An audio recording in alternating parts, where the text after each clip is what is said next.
So hey guys, it's Zion again, and before I get started with my Dark Souls series, I do have a little bit more Battlefield footage, and when I say a little bit more, I mean I got a little bit more because a friend of mine wanted me to play, and I said, you know what, I haven't played Battlefield in a while, and I want to see if the patch that they had put out recently actually did anything. Now, of course, for me, I've never really had that many issues with Battlefield 4, thankfully, knock on wood, right? But, I thought it would be an interesting experiment just to see if I got crashes, if I got a bunch of frame lag, a bunch of hit detection lag, and yada yada, and I got this pretty good match on Rogue Transmission. But that's not what I want to talk about, and you'll see me doing a lot of what I want to talk about in this video today, and that is playing the objective versus playing the objective by not playing the objective.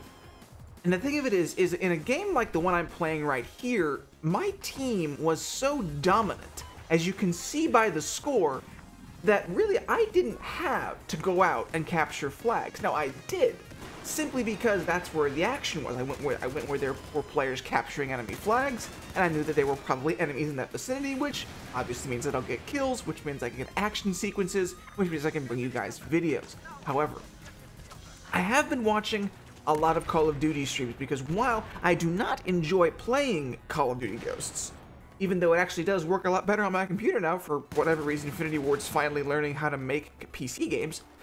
But I'm seeing a lot of these streamers who win, who have very high win-losses, who play solo, but who don't necessarily play the objective, or if they do play the objective, it is only when absolutely necessary. And I don't want to make a case for not playing the objective, because don't mistake me here. I think that you should always have the objective in mind. But sometimes, if the match is going well and you're having fun, there should not be a reason to end it simply because the objective is the entirety of your point. I think if you want a match to be quick, if you're going for total domination, then PTFO your brains out.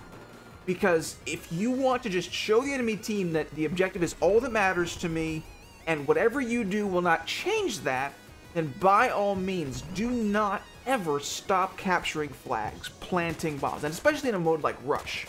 I don't care who you are or what you're doing, you should be attempting to arm the rush bomb, unless it's already been armed, in which case you had better camp the shit out of that thing or get out of the server.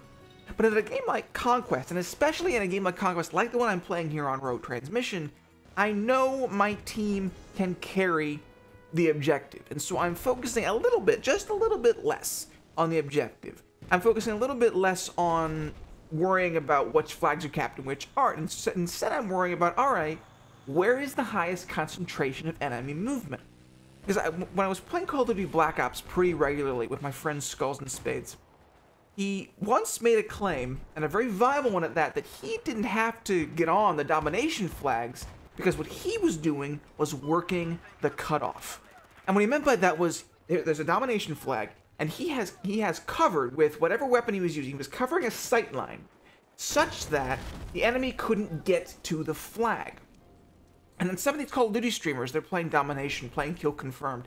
They're not necessarily capturing the tags, they're not capturing the flags, they're working the cutoff. They're making sure that the enemy doesn't get to where their team is so they can kill them, or that the enemy team doesn't get to the flag so that they can cap them. And that is in itself a way to play the objective. It's not direct objective play, of course, because direct objective play is kill, tag, flags, all the time. But I think there is a place for that sort of thing. Because really, a lot of things are all about semantics. What exactly does it mean to play the objective 100% when your entire team is playing the objective 100%?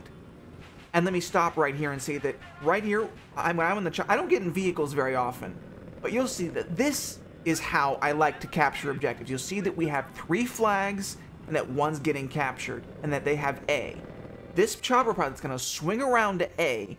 I'm going to decimate pretty much their entire team there, jump down and play the objective. So, just in case some of you are wondering, oh, he doesn't play, he's saying never play the objective. No, he sucks. Ah, dislike, unfollow, unsubscribe. No, watch. I'll play the objective. I'll jump down like a guy out of an action movie, capture that flag, and get out of there.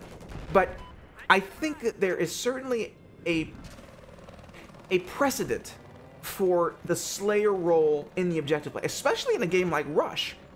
If your entire team is playing the objective, it means that there's a group of guys who care nothing about deaths, nothing about how long it takes to get to the MCOM. It's all about planting it.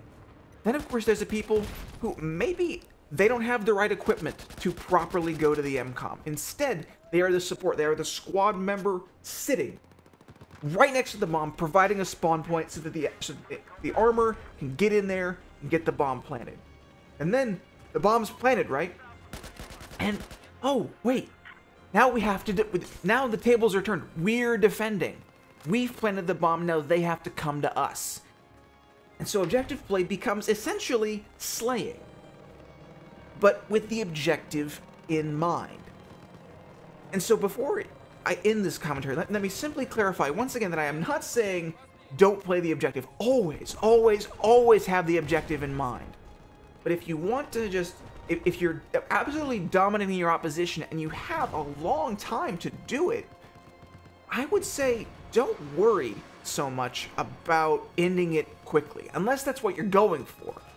Because dominating in a game, that's fun. Winning at the expense of your enemies, that's so much fun, right? Not even in a trolly way. It's just entertaining. So unless you want to end the match quickly to show your dominance, extend it. You know, let them capture a few flags, because a spawn trap on domination, especially with these high tickets and slow ticket bleed, that's 30 minutes of the enemy not doing anything. You sitting looking at their spawn, just going, well, they spawned again, better shoot them. And that's not really fun. At least it isn't for me.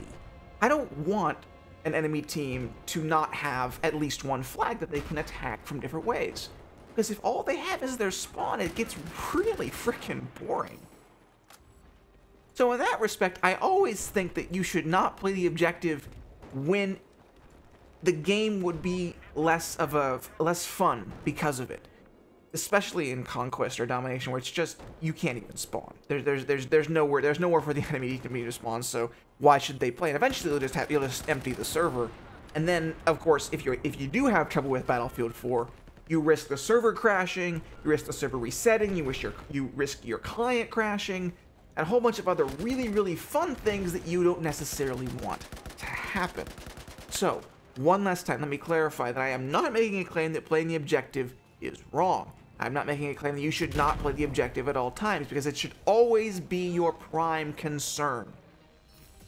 But for the sake of having a good time, and for the sake of extending out your dominance and your trolling, or whatever it is you're doing against the enemy team, maybe sometimes concern yourself with extending the game a little bit.